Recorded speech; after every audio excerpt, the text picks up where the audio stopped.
আরো অনেক বড় হতে হবে।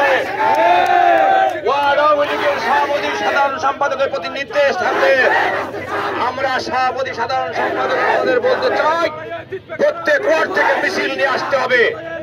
ছাত্রলীগ, স্বেচ্ছাসেবক লীগ, কৃষক লীগ, যুবলীগ আরো অনেক লোক নিয়ে আমাদের এই মিছিলে যোগদান করতে হবে।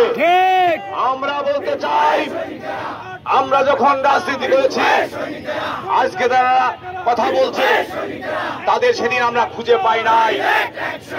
আমরা যখন থেকে রাজনীতি করেছি, যখন ছাত্রলীগ করেছি, তখন তাদের কোনো হদিস ছিল না, কোনো পাত্র ছিল না। তখন থেকে ঝিনেদার রাজনীতি আমরা ঠেকিয়ে রেখেছি। ঝিনেদার রাজনীতি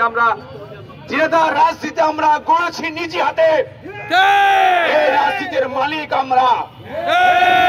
অত সহজেই আমরা হার মানাচ্ছিস না ভাইরা আমার। আমাদের প্রিয়তি শেখ হাসিনা, আমাদের বিশ্বাসের ঠিকানা। শেখ হাসিনা কি বলছে আমরা সেই দিকেই লক্ষ্য করব, সেই দিকেই আমরা তাকিয়ে কে কি বলল সেই দিকে আপনাদের খেয়াল করার দরকার নেই। আমরা চলছি, আমরা চলবো ইনশাআল্লাহ। সাথী ভাইরা আমার,